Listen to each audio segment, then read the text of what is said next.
Дякую вялікі, але авансам не трэба. Спачатку я просто згадаю адзін верш Барадуліна, і ён сканчаўся так.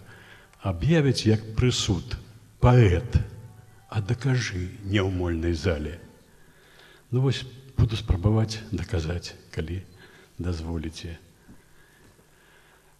З Рыгорам Барадулінам у мяне звязана вельмі шмат, бо ён фактычна мой кросны бацька ў паэзіі, бо я да яго панёс свае першыя нейкія пробы пера, і ён сказаў, што гэта вершы. Гэта для мяне была ўзнагарода, а потым ён напісаў прадмову да маіх кніжак, і гэта таксама вельмі было прыемна. Вось я парачку вершаў прачытаю з гэтай кніжкі, якую ён называў «Агульны сшытак». Полацкі сонет. Квітнее буквіц ротны першацвет, нягледзячы на холад і прынуку, радкі, як шлях, накшталт старога бруку, між забабонаў, прымхаў і прыкмет. Мы ў гэты каламутны творчы свет прыйшлі адтуль, з вытокаў кнігадруку, святло нам даў, і добрую навуку скарынаў старадаўні запавет, набатам б'е і ў наш няўцямны час наказ, нібыта пісаны для нас, каб шанавалі мы свае вуллі і ведалі святыя радаводы, а света соль бацькоўскай зямлі, падмурак нашай будучай свабоды.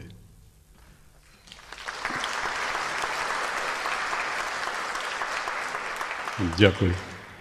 І вось яшчэ адзін вершык, які вельмі спадабаўся Рыгору Івановичу. Ён такі маленечкі. Навальніца сышла. Драбяза, але свет атуліўся вясёлкамі, зіхаціць над рачулкай лаза, як іголкамі, блікамі волкімі, далягляд, як дзіцяці сляза. І паветра празрыстае, золкае, знерухоміла нават каза з недаедзенай смачнаю зёлкаю.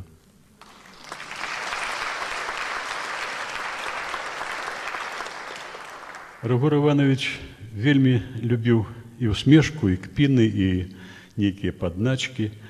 І вось нават на пачатку сваёй творчасці ён напісаў адзін верш, які выклікаў шмат абвінавачвання ў яго ў фармалізме, ў нейкім там гуллівасці нейкай.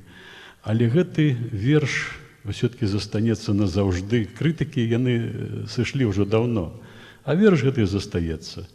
І вось я яго вам хачу прачытаць. Рыгор Барадулін, «Матылёк». Лілею млявый плёс люляе, з-пад злежаных аблок здалёк ляціць віхлясты і бялявы пялёстак лёгкі матылёк. Ён кліча ў блакіт лілею, каб не любіла больш да слёз, бліскучы ад лускі і глею, самлелы, абмялелы плёс, дзе лашчыць цёплай ласкай хваля лінёў зялёных цельпукоў, паблісквае няблізка далеч, дзе ў ілі не злічыць малькоў, дзе глыб угнеўлена шыпела, калі на хвалі лівень лёг. Засумавалы, белы-белы, ляціць удалеч матылёк.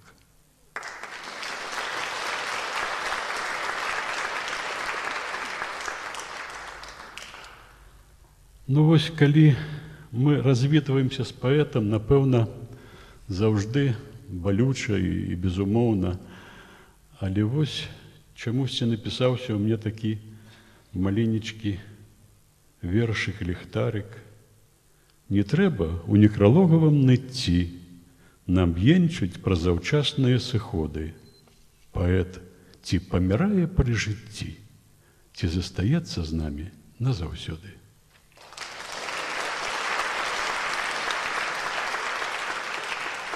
І напрыканцы я хачу прачытаць просты санет. Здаецца, што на свеце ўсё нязменна, і летуценна веліч спраў і слоў, вандроўнымі чародамі буслоў за далягляд гады ляцяць, але на пакосах, я кажу табе сумленна, нібыта напамін дзіцячых сноў, узрушвае чамусьці да асноў звычайны водар выспелага сена. пакуль хвалюе нешта, ты жывеш, і ўсё жыццё адзін бясконцы верш. Радком жытло ладьбуецца буслова, кранае незбуцвелую душу. Не згіне ні зямля моя, ні мова, пакуль уласны верш не дапішу. Вялікі дзякуй.